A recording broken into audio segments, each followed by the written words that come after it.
앞뒤로 다시요. 우리는 이겼습니다. 야, 많이 오셨다, 많이 오셨어. 일산이 드디어 일어났습니다. 존경하는 국민 여러분, 그리고 밤잠도 주무시지 아니하시고 유튜브를 통하여 이 자리에 와 계시는 해외 동포 여러분, 우리 조국 대한민국이 지금 건국 후 70년 만에 드디어 국가가 해체되기 직전에 와 있습니다. 이 종북 좌파 주사파들은 건국 후 70년 동안 이 대한민국을 무너뜨리기 위하여 날마다 하루도 빠짐없이 북한의 통전부의 지시를 따라서 계속 공작하여 학생들을 선동하고 그리고 민노총을 선동하고 전교조를 선동해서 드디어 청와대까지 점령하여 이제 간첩인 문재인을 대통령으로 만들어서 드디어 그들의 목적지인 대한민국을 해체하고 북한에 갖다 바치려고 하는 이제 임박한 돌아오는 4월 15일에서 민주당의 원내대표인 이인영이가 말한 그대로 이제 4월 15일 총선을 통하여 그때부터 이제 평화헌법으로 개헌해서 사회주의를 하겠다 하는 노골적으로 이것을 선고 구호로 내세웠습니다. 어떻게 하다가 대한민국이 이렇게 됐을까요? 직접 한번 들어보겠습니다. 와이타임스 뉴스입니다. 우리 시청자들께서 꼭 알아야 될 뉴스, 꼭 관심을 가져야 될 뉴스들을 콕콕 찍어서 여러분께 전해드리고 있습니다. 이인영 더불어민주당 원내대표가 총선 이후에 대한민국 체제를 본격적으로 사회주의 체제로 전환하겠다는 발톱을 드러냈습니다. 이인영 민주당 원내대표는 4일날 한 일간지하고 인터뷰에서 이번 총선이 시장, 종교, 언론 같은 분야의 기존 패권이 재편되는 계기가 될 것이다 그러면서 총선 후에 토지 공개념과 비정규직 차별 철폐 해소를 위한 동일노동, 동일임금, 경자 유전 원칙 등을 이렇게 개헌 주제로 해가지고 다뤄야 되겠다라고 말을 했습니다. 이인영 원내대표는 또 총선 결과를 통해서 만들어진 정치 지형 속에서 개헌 논의를 하는 게 바람직하다 그러면서 권력 책임만이 아니라 기본권, 사회 경제적 질서, 지방 분권, 생명권, 정보권 등 포괄적 주제를 놓고 개헌 논의를 해야 된다라고 했습니다. 부동산 정책에 대해서도 이 부동산 문제 해소 차원에서 토지 공개념을 적용할 필요가 있다 그러면서 사적인 토지 소유권 제한을 가하고 공공적 의미를 부여하는 토지 공개념이 구조적 대책을 위한 그런 밑거름이 될 수 있다. 한마디로 무슨 말이냐 하면 공산주의 하겠다 그런 뜻입니다. 이러한 이 더불어민주당의 원내대표가 공식적으로 4월 15일 총선 이후로 대한민국을 공산주의 하겠다, 사회주의 하겠다, 모든 국가의 땅을 국가가 공유하겠다, 그리고 모든 주택은 국가가 지정해 주겠다, 이런 말을 듣고도 국민들이 조용하고 있습니다. 국민들이 지금 정신을 못 차리고 있습니다. 이것이 평양방송이 아닙니다. 평양방송이 유튜브에 들어가거나 여러분 인터넷 들어가면 공식적으로 이인영이가 한 기자회견이 다 나오고 있지 않습니까? 자, 그럼 왜 이렇게 됐을까요? 우리 국민들이 도대체 왜 이렇게 됐을까요? 평창 동계올림픽에서 이미 문재인은 대선언을 했습니다. 나는 앞으로 대한민국을 해체하고 북한에다 갖다 바치겠다 하는 말을 공개적으로 이미 선포를 했습니다. 선전포고를 했습니다. 다시 한번 여러분 들어보시길 바랍니다. 제가 존경하는 한국의 사상가 신영복 선생은 제가 존경하는 한국의 사상가 신영복 선생은 제가 존경하는 한국의 사상가 신영복 선생은 자, 여러분 이놈을 어떻게 해야 될까요? 어떻게 하자고요? 일사는 좀 깨어있는 것 같습니다. 근데 이런 말을 듣고도 국민들이 가만히 있는 거예요. 조용한 거예요. 왜 그럴까? 그동안에 70년 동안 국민들이 공산주의에 적응이 된 거예요. 적응. 계속 치고 빠지고 치고 빠지고 치고 빠지고. 만약에 이런 말을 30년 전에 했다 그러면 바로 총살당해 죽습니다. 30년 전에 했으면. 근데 이미 국민들이 계속 듣던 말이라서 이제는 적응 훈련이 돼가지고 개구리가 말이죠. 처음부터 찬물에 넣고 서서히 불을 떼면 적응이 돼서 아이고 따뜻해. 아이고 신경통이 다 났네. 그래서 뜨거운 물이 쾌감으로 느껴져서 죽을 때까지 쾌감 속에서 쫙 뻗어 죽는다는 거죠. 그러나 처음부터 뜨거운 물에 개구리를 탁 집어넣으면 펄떡 뛰어나온다는 거죠. 한번 보시겠습니다. 개구리 한번 잘 보시란 말이에요. 개구리 다시 한번.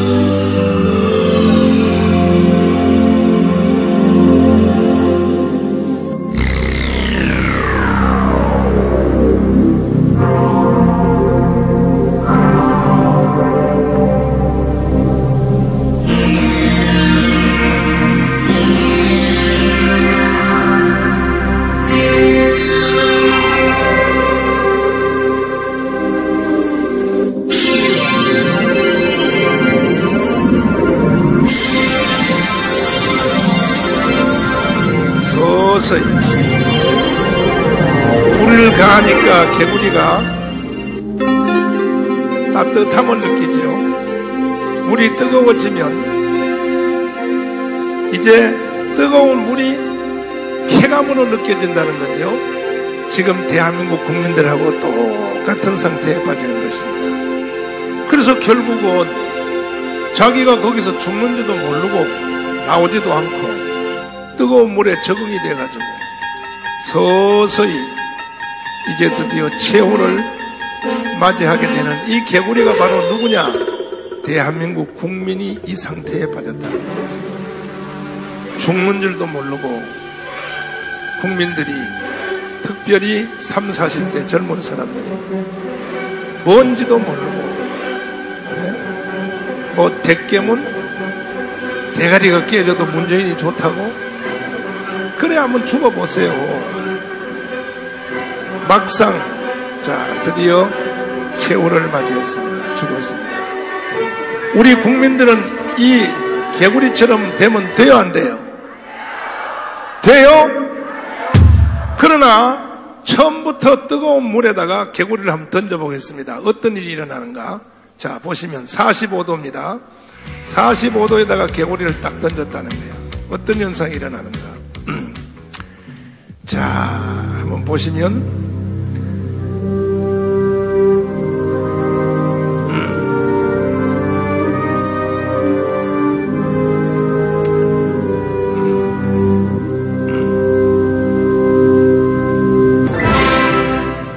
급해요.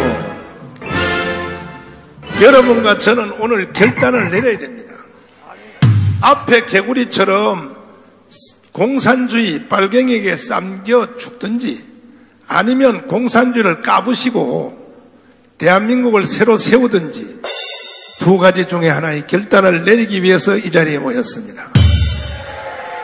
우리는 절대로 문재인에게 쌈겨 죽을 수가 없습니다.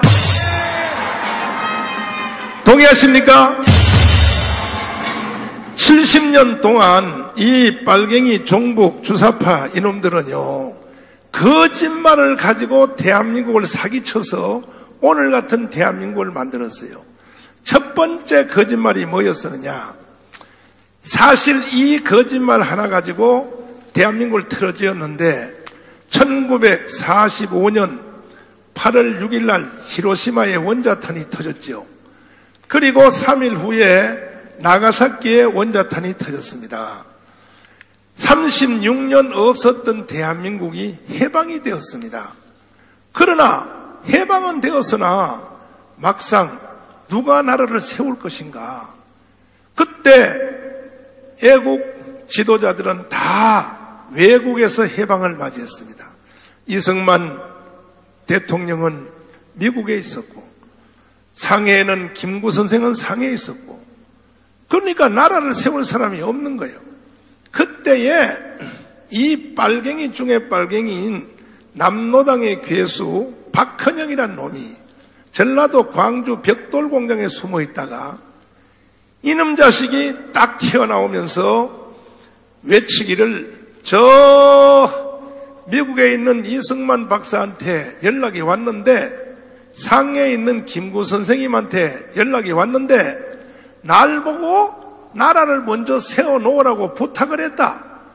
그래서 전국에다가 포스터를 붙였어요. 대통령 이승만. 사기친 거죠. 거짓말이에요, 거짓말.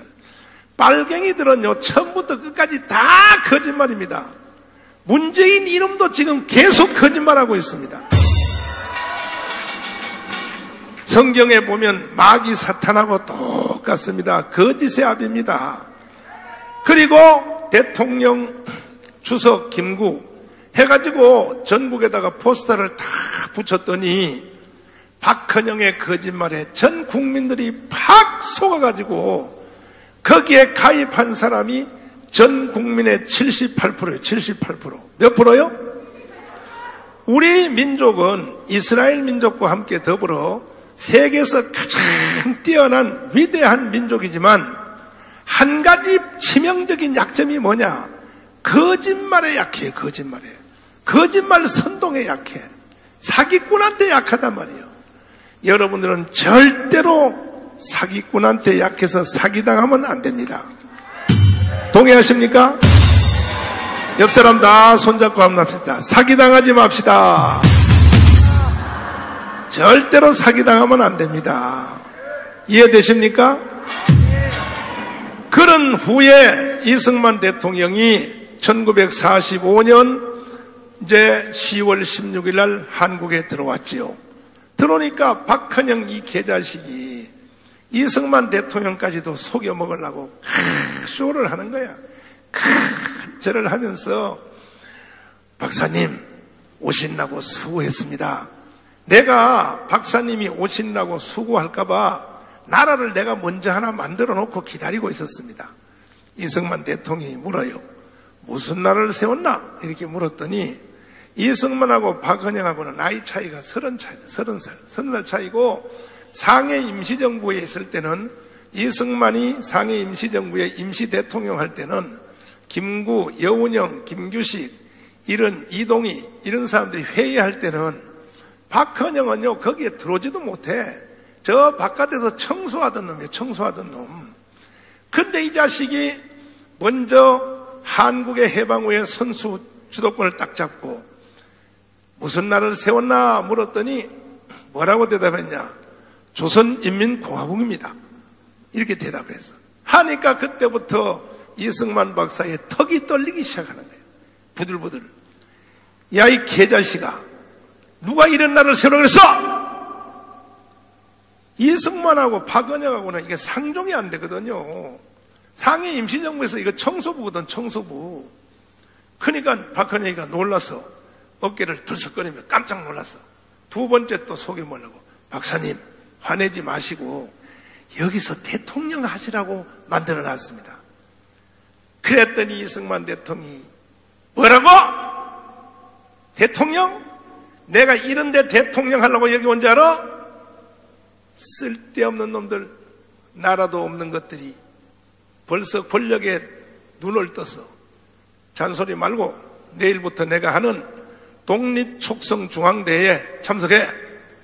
그래서 지금 조선호텔 자리죠. 거기 오라 그랬어. 그랬더니 박헌영 이놈은 도망갔어.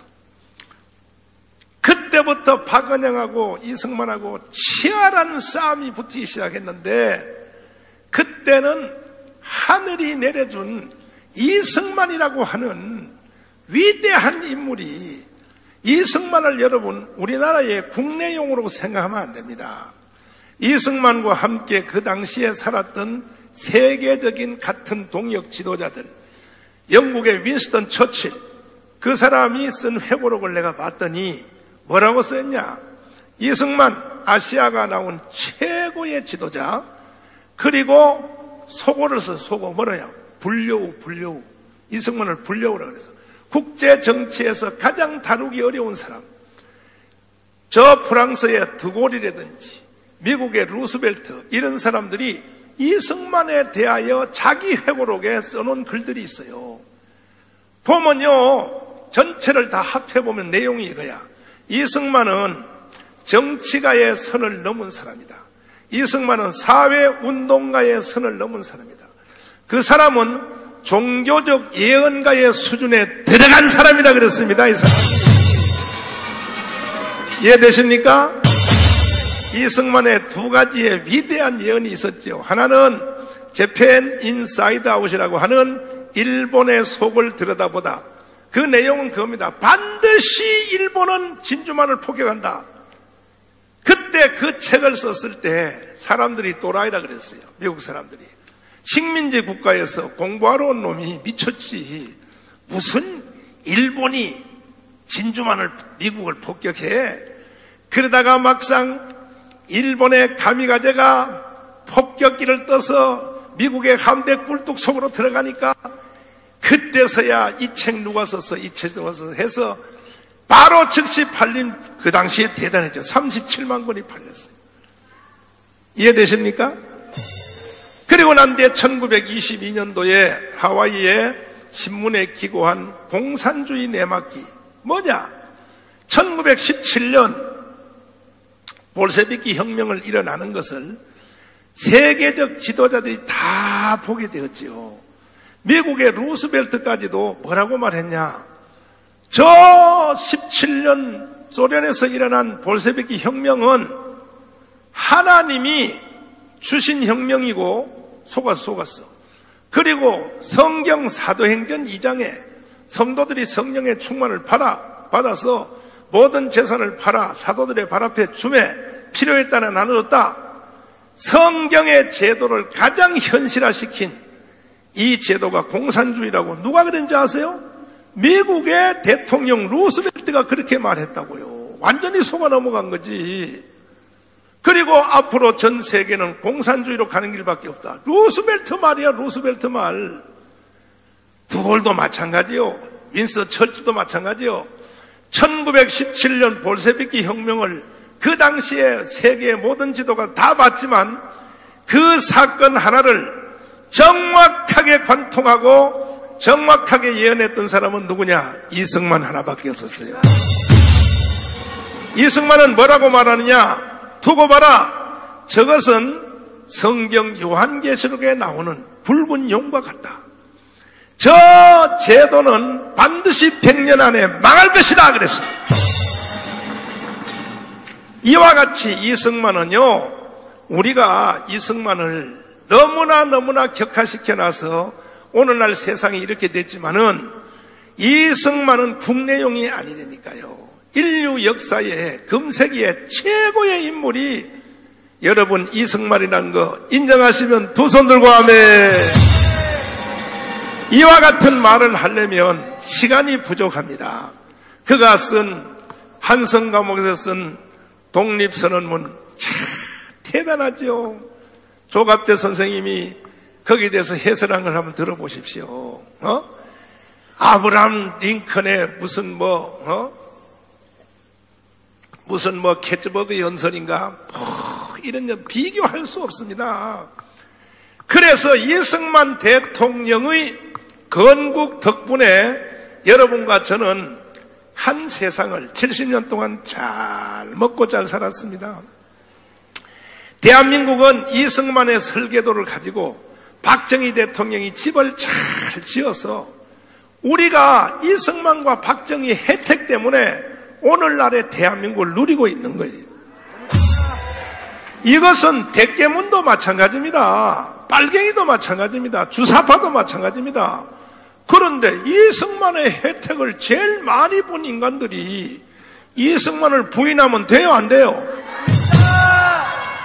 문재인은 대통령 되자마자 1948년 8월 15일 이승만이 세운 나라를 인정할 수 없다. 야, 이 개자식아. 아니, 이승만이 세운 헌법에 따라서 너가 대통령이 됐으면서 뭐라고? 나는 촛불혁명으로 대통령이 됐다? 이놈을 어떻게 해야 돼요? 이 자식이 이거 완전히 사기꾼이에요. 완전히 사기꾼. 촛불혁명으로 대통령 될 것 같으면 촛불혁명 일어날 때 그 앞에 나가서 바로 대통령 되지. 뭐하러 대통령 선거를 왜 하냐 이 자식아. 이런 사기치는 놈이 어디 있냐 말이야. 그런데 이 사기극은요, 박헌영이 제1호고, 두 번째는 자 보십시오. 실제로 오늘날 대한민국을 이렇게 만든 거짓말 제2호가 뭐냐. 제2호입니다. 제1호는 박헌영이라고 했어요. 제2호는 여러분, 우리나라에 고려대학교 최장집 교수를 비롯하여 백낙천, 또 이영희 한양대학 이런 좌파 교수들 일부분은 돌아가셨어요. 그런데 그들이 쓴 책이 유명한 좌파 학생들이 가지고 있는 교과서의 바이블이야. 바이블. 성경이야. 성경. 그게 뭐냐? 해방 전후의 인식사랍니다. 해방 전후 인식사. 그 내용이 뭐냐 하면은 두껍죠. 여러 권로 되어 있죠. 근데 말을 막 돌리고 막 헷갈리게 막 돌리고, 아까도 이인영이가 말 돌리는 거 봐요.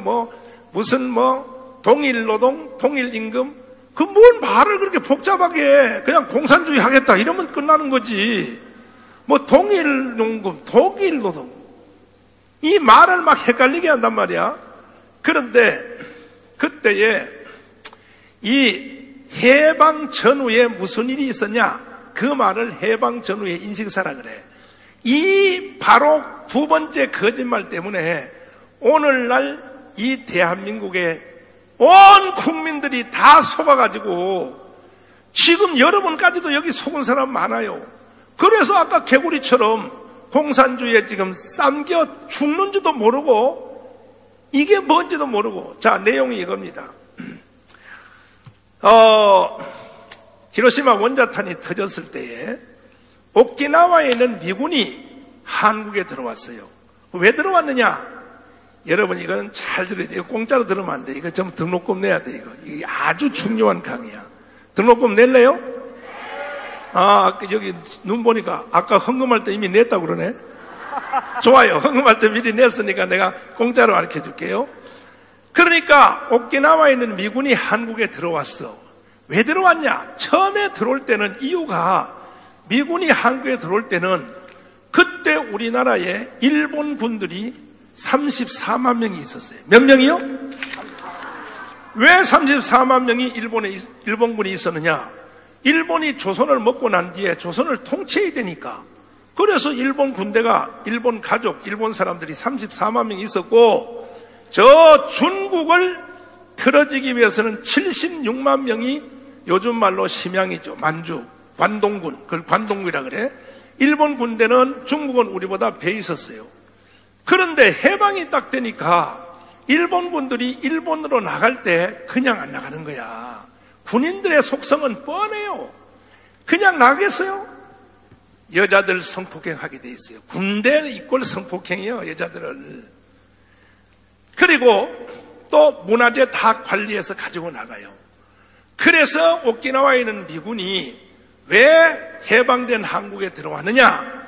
9월 6일 날 들어왔어요. 왜 들어왔냐? 해방된 지 한 달 만에 미군이 한국에 온 이유는 일본 군들을 무장 해제시키고 군복을 벗기고 총을 뺏고 부산항으로 내어 쫓기 위해서 미군이 처음에 한국에 왔다 이 말이야. 이해됐습니까? 이해됐어요? 그리고 3년 동안 일본군을 내쫓고 그리고 한국을 안정시킨 뒤에 대한민국 국민들에게 물어봤어요.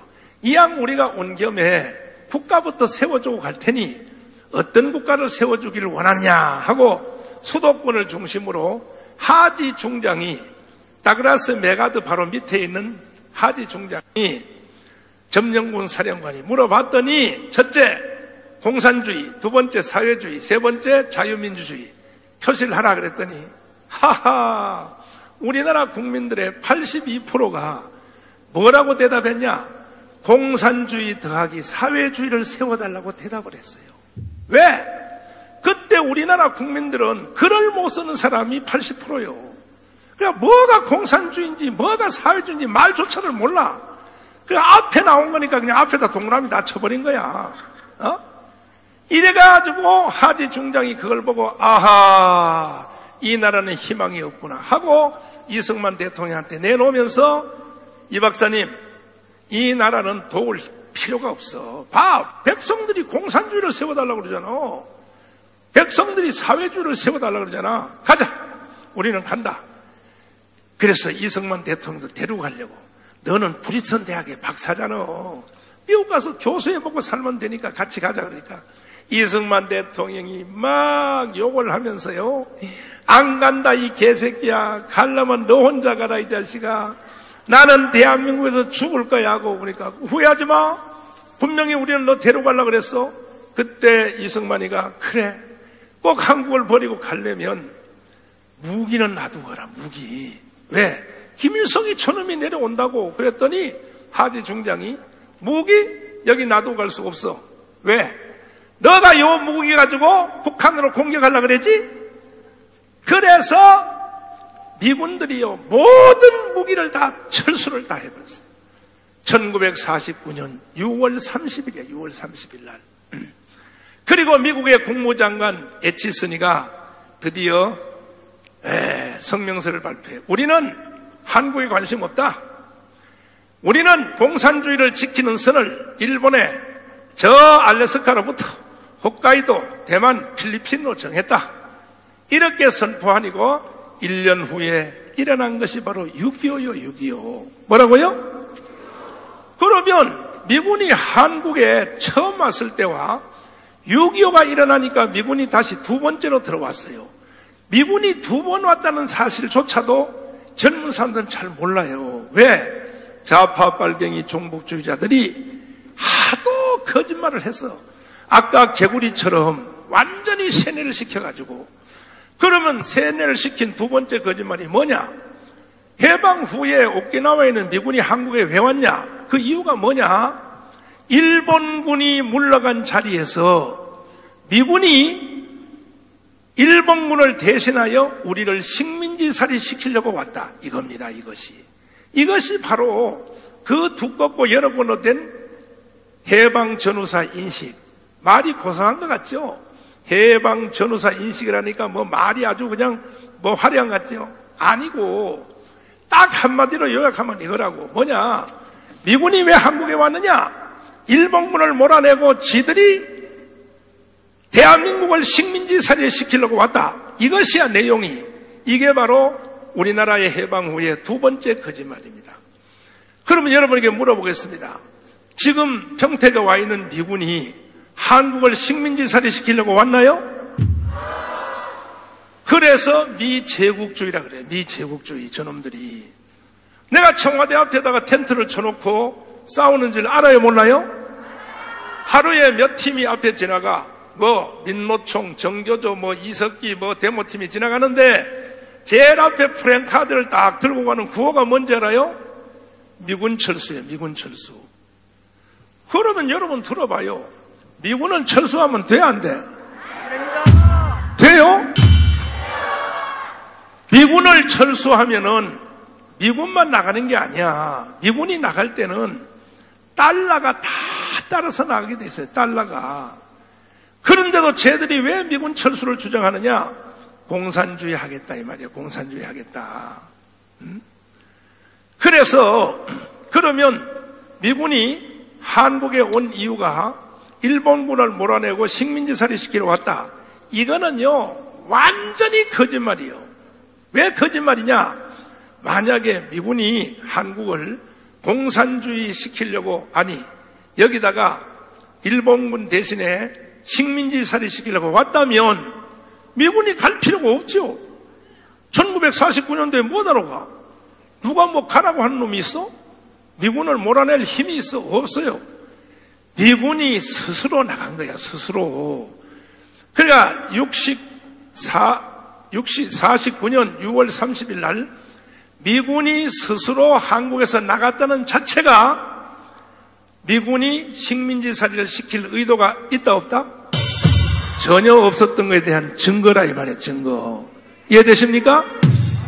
그런데 이 책에 공동필자로 참여했던 고려대학교 원로 교수인 최장집 교수가 사실은 거의 그때는 중심인물이었었는데 내가 요즘 들어보니까 그분이 자기를 그 책의 저자에서 이름을 떼달라고 그랬어.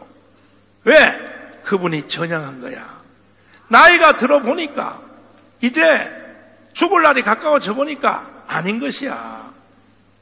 그러므로 여러분은 절대로 속으면 안 된단 말이에요. 동의하십니까? 그런데 지금 여기에 속아 있는 국민들이 몇 프로냐? 70%예요, 70%. 미군이 한국을 식민지살이를 시키러 와서 지금도 평택에 있는 미군 기지가 대한민국을 지금 식민지살이를 시키고 있다. 이게 북한의 통전부의 교리란 말이에요. 특별히 30, 40대. 기가 막히지. 한 인간이 거짓말에 속으면 신세 조지는 거야, 신세 조지는 거야. 절대 여러분은 거짓말에 넘어가면 안 될 것입니다. 그러면 얘들이 그 후에도 계속 거짓말을 하고 거짓말을 이어받아서 문재인도 지금 계속 거짓말을 하는데 문재인 올해 기자회견 하는 거 봐요. 들어봐요. 경제는 너무너무 잘 되고 있고 아니 사실이에요, 또라이요? 근데 걔들은 자기들도 알면서 왜 저 거짓말을 하느냐? 공산주의의 원리가 있어요. 거짓말도 반복하면 사실이 된다는 거예요. 거짓말도 계속하면 사실된다. 요 전법을 가지고 이번에 4월 15일 날 저희들이 선거를 하려고 그래요. 그러니까 보십시오. 사회주의 하겠다고 공식 선언했어. 그래서 이번에 선거는 선거가 아니요. 사느냐 죽느냐에 사느냐 죽느냐. 맞습니다. 대한민국을 해체하고 북한으로 넘겨주든지 아니면 대한민국을 지켜내든지 둘 중에 하나의 결사적인 사건이 돌아오는 총선인데 여러분들은 반드시 대한민국을 지켜야 될 것입니다. 지금 내가 전국에 다니면서 계속 이것을 연설하고 설교하고 가르치니까 또 저 빨갱이들이 나를 고발해가지고 경찰에서 먼저 번처럼 나를 체포하러 온다고. 그래서 다음 주 원래는 내일 또 영장실질심사를 받으러 오라 그러는데 고영일 변호사님이 조정해서 월요일 날 내가 체포영장 받아서 다시 가게 되었습니다. 왜 그러냐? 저놈들이 나를 깜빵에 집어넣으려고 저 바락 떠는 것은 저들의 정체를 내가 폭로하고 다니니까. 정강훈 이 자식을 여기 놔뒀다가는 자기들이 못 이기게 생겼으니까 나를 반드시 감옥에 넣으려고 그러는데 나는 절대로 깜빵을 안 들어갑니다. 나는요 선거운동 한 적도 없고 나는 불법 모금한 적도 없고 나는 대한민국을 지키기 위하여 사는 것 같습니다. 대한민국을 지키기 위하여. 이제 시간이 없어요. 시간이 없습니다. 이제 우리는 돌아오는 3.1절 국민대회를 통하여 문재인 저놈을 반드시 끌어내고. 동의하십니까? 우리가 작년에 조국이 법무부 장관 돼서 대한민국을 바로 공산주의로 집행하려고 그럴 때 10월 3일 날 온 국민들이 강화문에 뛰어나와서 우리가 소리쳤더니 조국이가 물러갔습니다.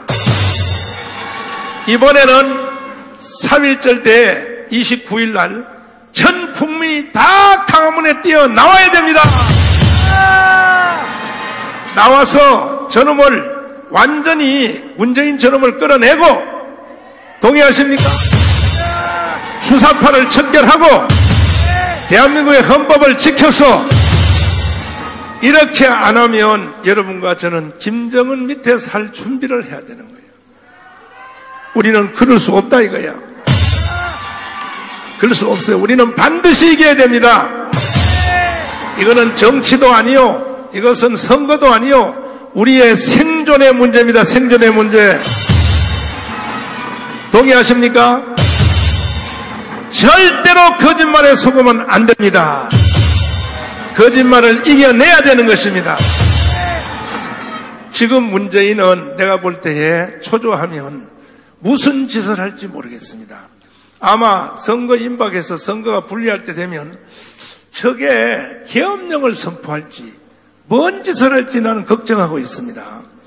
이제 문재인이가 어떤 개지랄을 들어도 우리는 목숨 걸고 대한민국을 지켜야 됩니다. 동의하십니까? 동의하시면 만세! 지키지 못한 자는 누릴 수가 없습니다. 그래서 오늘 이 자리에 참석하신 일산 성도 여러분, 여러분들은 여러분들만 깨달았다고 좋아할 일이 아니라 교회 안에서도 아직도 30, 40대 젊은 사람들은 아직도 빨갱이한테 속아가지고 거짓말에 속아가지고 말이야. 그러나 막상 여러분 두고 보세요. 대한민국을 진짜로 문재인이가 해체시키고 4월 총선에서 지들이 200석을 해서 평화헌법을 만들어서 낮은 단계 연방제를 찍고 북한으로 실제로 갖다 바치려고 시도한다면 문재인을 위하여 대가리 깨져도 좋다고 하는 대깨문도 그때 가서는 동의할까 안 할까? 대깨문이라도 동의할까 안 할까? 동의 안 하겠지. 그러나 그때 가면 늦은 거예요. 이미 그때 가면 이미 끝나는 거예요. 그래서 젊은 사람들 잘 들으세요. 잘 들으세요. 말귀를 알아들을 줄 알아야 돼. 그날이 오기 전에 우리는 선제적으로 이겨야 된다 이 말이에요. 동의하십니까? 그럼 나하고 약속 한번 해주시고 저는 마치겠습니다. 29일 날 3.1절 대 강화문 광장에 그때가 나는 있을지 구속되어 있을지 모르지만 내가 있든지 없든지 관계없이 여러분들은 다 참여해 주시로 약속하시면 두 손 들고 만세. 됐어. 이렇게 하면 살 수 있는 거야. 할렐루야. 그 다음에 여러분들만 오면 안 되고 여러분들이 한 사람이 10명씩 이 사실을 다 알려서 국가가 해체된다. 북한으로 넘어간다. 이렇게 모든 사람에게 전파하여 아는 사람, 가족들 다 데리고 그래서 이번 3.1절 대회는 제2의 건국이 이루어질 수 있도록 여러분 함께 해주시기 원하시면 두 손 들고 만세. 할렐루야. 절대 거짓말에 속으면 안 되는 거예요. 속을 거짓말이 따로 있지.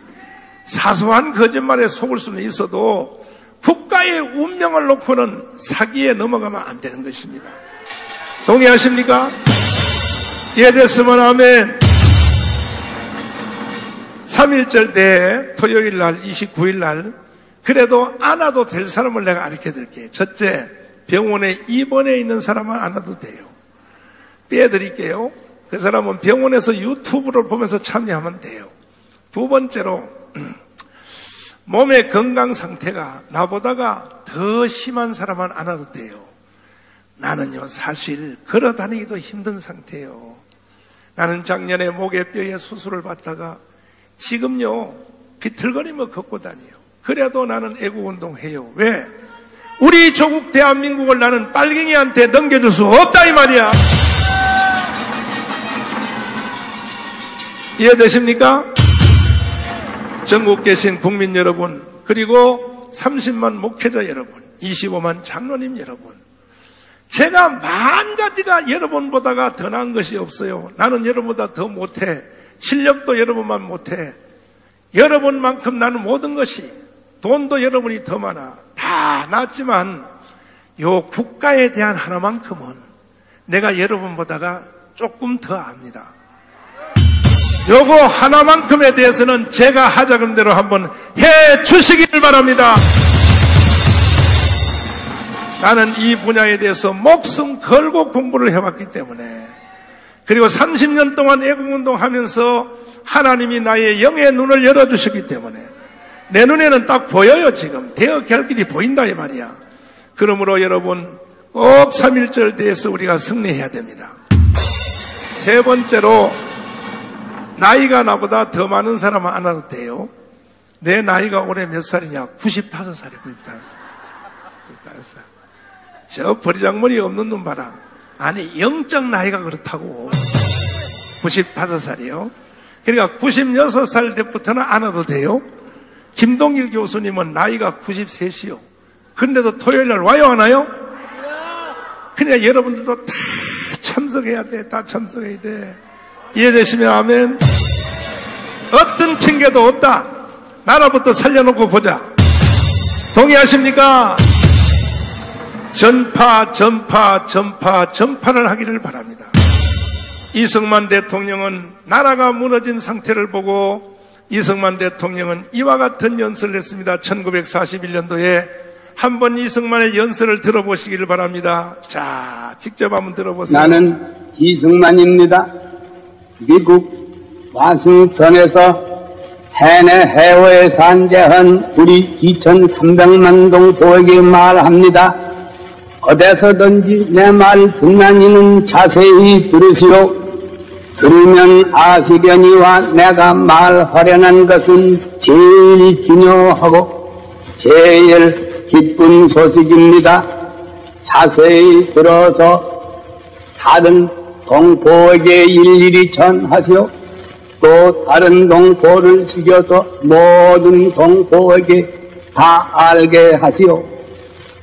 나 이승만이 지금 말하는 것은 우리 2300만의 생명의 소식이요 자유의 소식입니다. 저 포항무도한 외적의 철망철사 중에서 호흡을 자유로 못하는 우리 민족에게 이 자유의 소식을 일일이 전하시오. 감옥 철창에서 백방 악형과 학대를 받는 우리 충의 남녀에게 이 소식을 전하시오. 독립의 소식이니 곧 생명의 소식입니다. 외적이 저희 멸망을 재촉하느라고 미국의 준비 없는 것을 이용해서 하와이와 필리핀을 일시에 침략하여 여러 천명의 인명을 살해한 것을 미국 정부와 백성이 잊지 아니하고 보복할 결심입니다. 자, 아직은 미국이 몇 가지 이승만 대통령의 이 연설 하나가 대한민국을 해방시킨 겁니다. 해방. 이 연설 하나가 대한민국을 건국시킨 것입니다. 나는 이 연설문을 거의 다 외웁니다. 나는 이승만입니다. 워싱턴에서 말합니다. 내가 말하는 것은 생명의 소식이요 자유의 소식이니 2300만 동포들은 내 말을 전하시오. 전하시오. 따라서 합니다. 전하시오. 오늘 여러분들도